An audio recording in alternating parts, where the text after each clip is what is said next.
my own photo.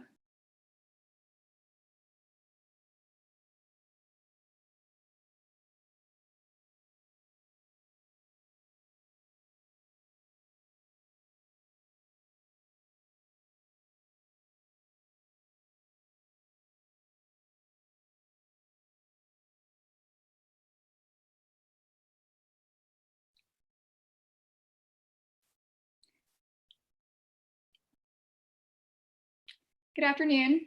It's Thursday, which means we're talking about education.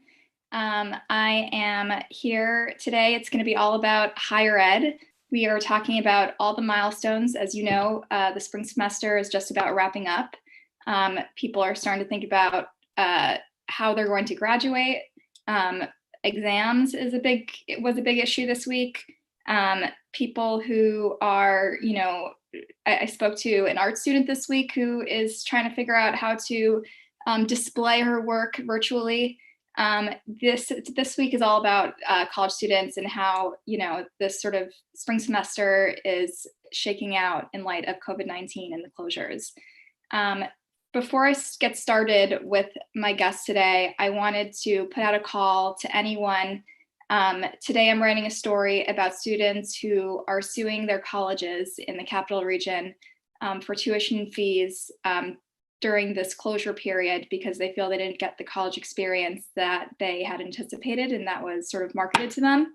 If you are a college student who felt that either you did not get the college experience that you wanted, or you lost financial aid because of COVID-19, or you had to pay full tuition fees for services that weren't rendered, or you were reimbursed for room and board but didn't get your full reimbursement, get in touch with me. I will put my email and in the comments, and I'd love to hear from you.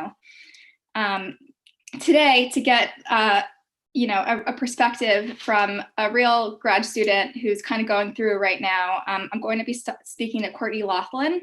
She is She's a Sage College graduate student. You're a doctoral student in physical therapy, correct? Yeah. So tell me what's going on. You just completed final exams, right? Mm-hmm. I just finished up my second year of 3. So with our final exams, we talked a little bit yesterday that we had a very strange setup to take finals. I had to download the Zoom app on my phone, set it up kind of over my shoulders so that my professors could see my whole screen and see my hands when I was taking my exam, just to make sure we weren't doing anything funky. And then you had this sort of warning. I've read that in some colleges they had actual, they took control of people's webcams, or they had some sort of screen share to make sure that people weren't cheating or weren't, searching things on the internet. You didn't quite have that, but what did they have instead? We didn't have that. I mean, when we were actually on campus, when we took exams online, our screens would lock, so we couldn't open up any new tabs or anything like that. But that's when we were using a computer lab. Now that we're using our own computers, they don't have access to that software. So they would tell us actually, at any point in time in the exam, we could be asked to share our screen to make sure that we weren't opening any other tabs or looking at our notes. I reached out to a bunch of the colleges in the region and asked them what they're doing as far as final exams were to prevent cheating. And it does seem that in a lot of fields, they were able to be very flexible, and most of them went the final project route, like giving people a project to demonstrate their knowledge. But in your field, it's a little bit more technical. It seems like they were bound by much more rigid guidelines. Yeah, they had to follow the CAPD guidelines, which is the accreditation board for our school, in order for us to be accredited for a physical therapy school. We also have final practicals, which is all of our hands-on skills, like practicing on a patient and demonstrating the skills that we learned. Those are being pushed off until we can finally get to campus. So technically, although I took all my final exams for the end of year 2, I am receiving incompletes for all my classes for year 2 because the practicals are still up in the air. So I don't have a GPA or anything for spring semester. What's that like, taking an exam with like your professor looking over your shoulder? It's a little nerve-wracking because, I mean, when we first started it, like, our professors would be, like, this close, just staring at your screen, and you're like, Yeah. "Whoa," like, "I'm already nervous enough, please just let me take my exam." But, I mean, it got better. It got to the point where, I mean, they realized that it was hard on all of us and that we were all taking it one step at a time, so. And you also mentioned that you can't like go back, like sort of the structure of it. It's sort of the software doesn't allow you to go back and redo a question, and they give you a much smaller amount of time to take the test. Do you think that colleges are going to be more flexible in terms of grading and passing people, um, Yeah. considering like people didn't really have a chance to do well this semester? Yeah, so when they first implemented that rule, it was only one question at a time. And a lot of us had some issues with that because, again, they reduced our time. So if you get stuck on one question, you're staring at the clock winding down and you're like, oh my gosh, you just need to answer it, move on. So then our program director finally was like, let's put 3 to 5 questions on a page, give you a little more leeway. So that helped a little bit, but I do think that the professors definitely took that into consideration. I've had multiple meetings with all my professors from the classes, and they definitely threw out some exam questions or did extra review to kind of ease our minds with that. So did you say you had 1 year left before you graduate? Yep. How did this like if we could backtrack a little bit, how did this sort of happening in the middle of one of your last semesters, like how did it sort of upend your plans for the future? Like I know you were planning to do some clinical work. Mhm. Yeah, so we found this out when we were on spring break, and then we got an extended week of spring break, and then it finally went to, okay, classes are going to be online for the rest of the semester. And we are just like, wow, how are we going to do that? Like, I take 9 hours of lab hands-on work a week. I don't know how that's going to work.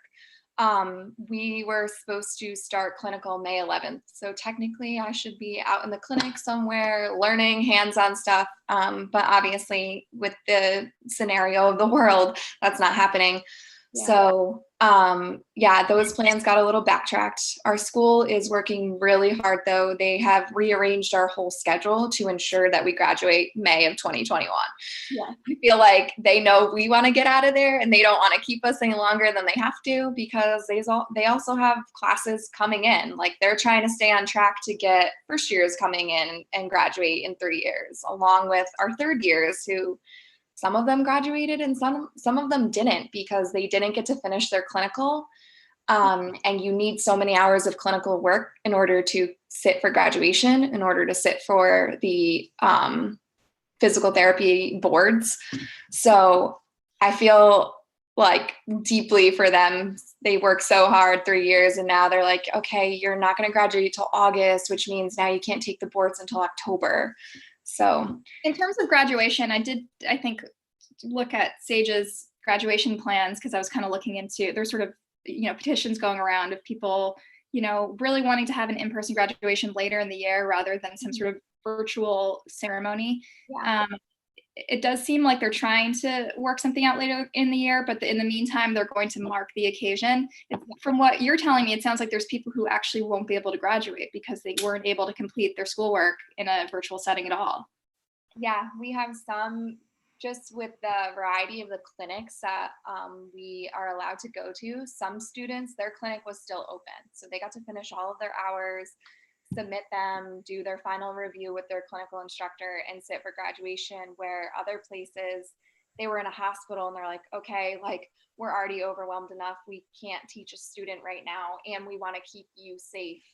We're going to cut clinic off for now. Yeah. So some of them are sitting for graduation. Some of them are hopefully sitting for graduation in August. What's it like sort of learning this type, like really heavy science anatomy subjects virtually? I've had a hard enough time doing it in a classroom setting. It's tough. I learn a lot more through hands-on. Like there's a lot of skills or just the knowledge applying it and actually doing it in a clinic where if I can do it once or say, hey, can I try that out? Or can you show me again on an actual person? I understand it a lot better. And then it kind of connects the dots when I take an exam. Yeah. So not being able to do that is just like, whew, like sitting in front of my computer for 3 hours is not fun when I know I don't get to transfer all that knowledge over to hands-on skills later in the day, because that's how it was when I was on campus. Is there sort of like more, like, do you guys all talk to each other? Do you stay in touch, or is it kind of challenging? Yeah, we have a group me chat with our whole third or second year class, as well as we have a physical therapy club on campus that we still try to keep in touch with and do little fun things with them. I've had many Zoom game parties with my friends from school. So we're trying, we know we're all in this stuck in the house together. So we're trying to make the most of it. Yep. So I'm just going to explain again what we're doing here, because sometimes it takes a while for Facebook Live to get running. I'm Rachel Silberstein, the education reporter. I'm here talking to Courtney Laughlin about education during COVID-19. She is a graduate student at Russell Sage. It's called Russell Sage now, right? They're sort of transitioning to new name. Yep. And she's, you're studying physical therapy. And we're talking about some of those milestones that, the end of the spring semester usually mark the end of the spring semester, which are not happening. So final exams took place virtually under surveillance in these very unusual circumstances. Courtney was just telling us about how she had a camera. She had to point your cell phone camera over your shoulder to make sure, she wasn't cheating and show her hands. We're talking about tuition and fees. I know a lot of students who live on campus were reimbursed for room and board. And that was something that is costing, especially, private schools in the region like Sage, millions of dollars. And it's going to put them in a really difficult position. But they weren't reimbursing tuition fees because they're saying, we deliver instruction online. It should be the same quality of education.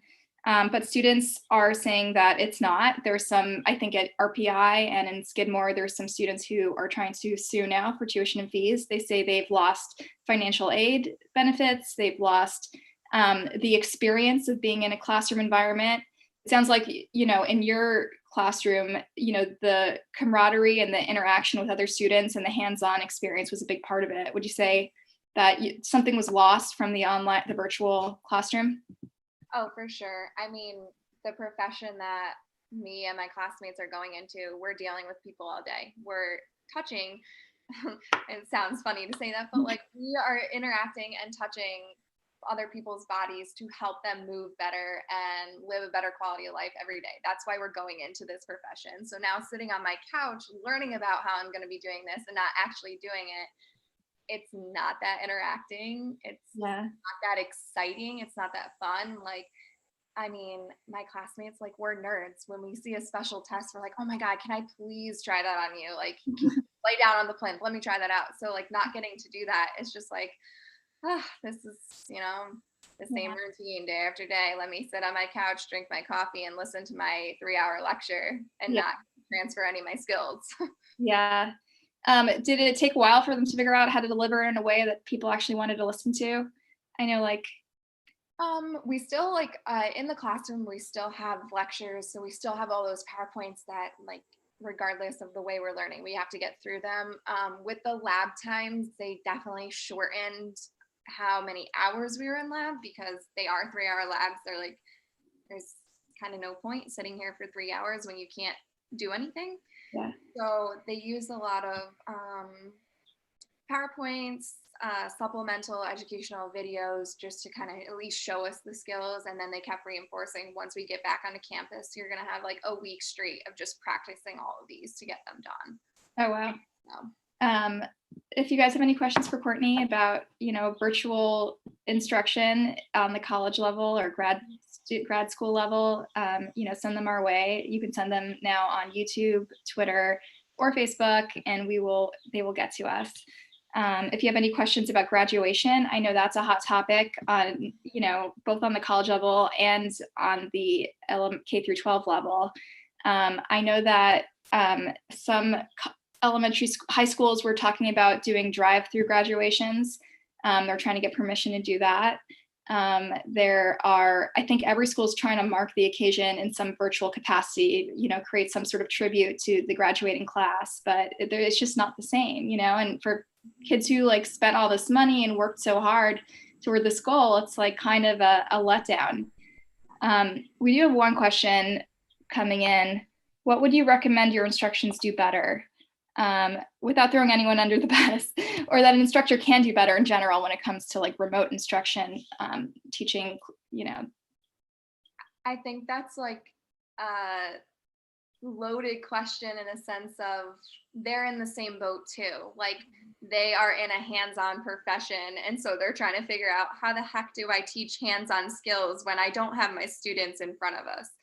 I mean, they definitely have rearrange their PowerPoints and the way they deliver the content. We use a lot of, I don't know if you've heard of like Kahoot or Socrative or stuff like that, just little quizzes to try to keep us engaged. So our lecturer will get through an hour of material and be like, okay, here's a quiz. Like, and even though we're grad students, we're like, oh, yes, this is fun. Like, let's do a quick little quiz to see if I actually learned anything. So I think a lot of them have been doing a good job of using different uses of technology to keep us engaged. Yeah. When I get frustrated during a lecture, I always try to keep in the back of my mind, like our professors are dealing with this too. Like their whole lives got uprooted too. So I try to like learning how to, and I imagine in most classrooms, I think teachers I spoke to said it's just like a learning curve, and also just some classes are just more adaptable than others for the web for a virtual setting. And it sounds like yours in particular is really challenging to convey through a camera screen.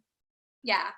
I mean, some of them are, like I said, there is lecture material that we just kind of have to plow through, but at least being on Zoom, I can still see my teacher's face. And if I have a question right away, it's being answered.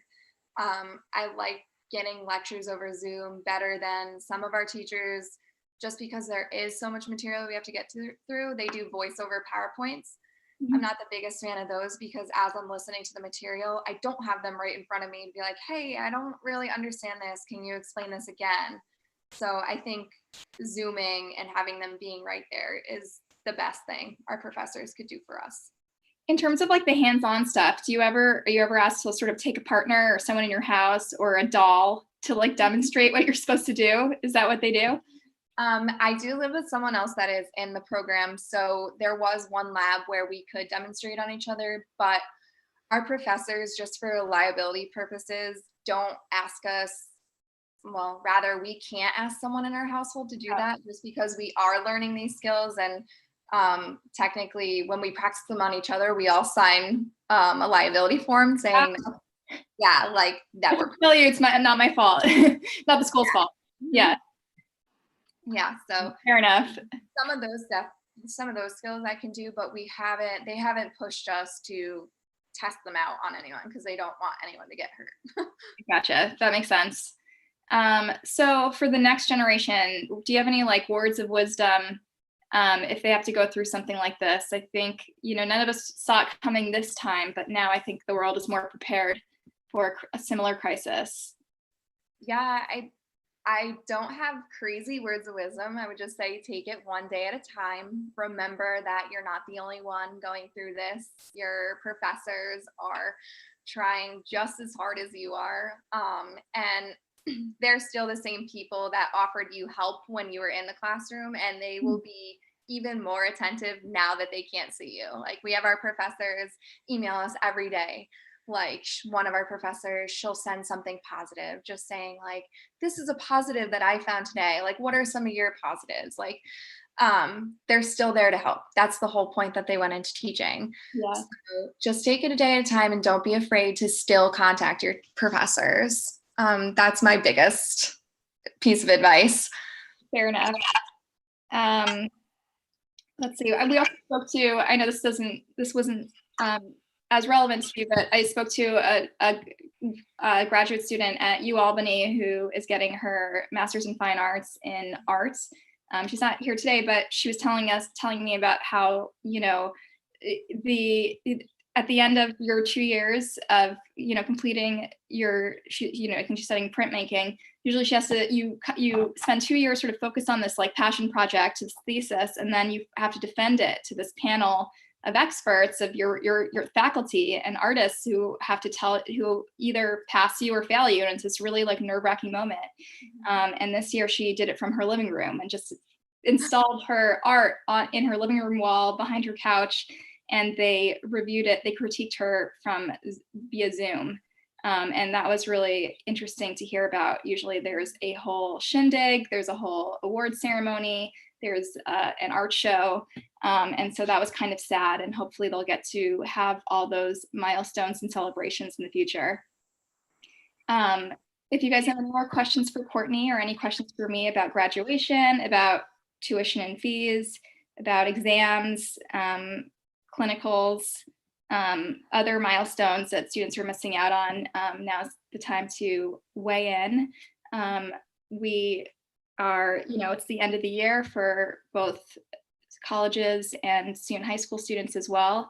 Actually, I think high school students are taking their AP exams this week, and I think it was a little different. They also have sort of rigid guidelines about how they take their exams to prevent cheating. And I was kind of scanning some of those rules, which are also, they warn students that like, if you Google it, it won't help. None of these answers are online. It is open book, so they can use the internet, and they can use their notes, but they can't like share documents with each other. And they're actually going on like Reddit forums to put false information out there for people who try to cheat, for people who are trying to like put like codes online. So it's interesting. They're using all kinds of software to sort of jumble up the questions. I think Sage also said they're using software to sort of make sure they're randomized and nobody has the same question. So it makes it harder to cheat. Yeah, it definitely does. I would never cheat. I mean, my philosophy is if I don't know it now, I'm not going to be a good clinician. So what's the point of doing that? Yeah. But our questions get randomized. They have a question bank, and any student that logs on can get any questions in any order. So I know you would never cheat, but hypothetically, could you cheat in that setting with the camera pointed in your hands? Like, could you imagine? No, because you have to, like, before we even set up the camera to see our screen, we have to do a whole 360 of our view to make sure we don't have any papers anywhere, anything on our walls, anything on the floor, chairs around us, like nothing. Like, they look at everything. And then before you log off, you have to do the same exact thing. Yeah. So that's wild. Like, it didn't even occur to me that you would cheat on it until you told me like that elaborate setup that they had. I'm like, oh, so where would you put the notes? Like in the corner? I don't know. I know. I feel like possible. I mean, I guess they have to do that, right? To make sure. I agree with you. I feel like none of us thought of any reason or why we would cheat or how. And then they set all these things up, and then it's just like you sit there like, well, would people really do that? Is this why we have to have this crazy setup? Yeah. It's kind of like a puzzle, like figure out where you would keep the notes. Mm-hmm. So someone asked, what's the current plan for graduation at Russell Sage? I looked that up this week. I think, was it Russell Sage? Yeah, I think so. Yeah, someone was like sort of petitioning to have a in-person graduation. And I think after that petition went around, the school did, specify that there would be a celebration in person at a later date, but there's no way to determine when that would be because no one knows when these social distancing guidelines are going to lift. We originally got an email. I mean, I'm not graduating, but this year, but we got an email saying everyone that was graduating this year would graduate with us next year. And a lot of people were upset with that because they wanted their own celebration, which I don't really blame them. Like, it's just going to make the celebration longer for everyone. What if people have jobs lined up and they're not even going to be in the area? So then they eventually emailed us, like you said, and said they're going to have something for this year's students at a time to be determined. So. Okay. It's very nerve-wracking. Mm-hmm. Do you know anyone who's in that position who doesn't get to walk this year? Yeah, I'm friends with a couple of the third years, the year above me, that they're kind of just sitting around. I know one student that she does have a job lined up at a hospital, but they're just told her, whenever you can take your boards, take them. Yeah. We'll keep the position open for you. I have other students that I know that are applying for jobs, even though they're not sitting for graduation or taking their boards yet. New York State just extended the deadline. So normally for physical therapists, you can apply for a temporary license for 90 days to be practicing before you take your boards exam. They now just extended that deadline until a year. So you can practice on a temporary license for 1 year while you're basically waiting to graduate, waiting to take your boards exam, because they understand with all the debt that we've already gone through for 3 years of school, like we want to get out in the workforce. Yeah. And then, a lot of people already have bought their cap and gown. I think there's like some, their schools are trying to find a way for people to return them or get their money back. But it's just sad all around. I know on the high school level, we saw musicals are getting canceled. They're just having like a Zoom party to celebrate it. But that's just like the saddest thing ever. People work so hard and plan for this huge event and it just doesn't happen. What else is getting canceled? Summer camps are getting canceled. People's summer plans. What were your summer plans? Nothing really, because I was supposed to be in clinical for the first half of the summer. So the second half of the summer, I was probably just gonna lay low and relax until I had to go back at it again the end of August. Yeah. If no one has any other questions for Courtney or me about graduation, tuition and fees, room and board, what it's sort of like to close out the spring semester with sort of a, in kind of a bummer setting, we're going to sign off for now. Thank you so much for joining me. And good luck. Thank you.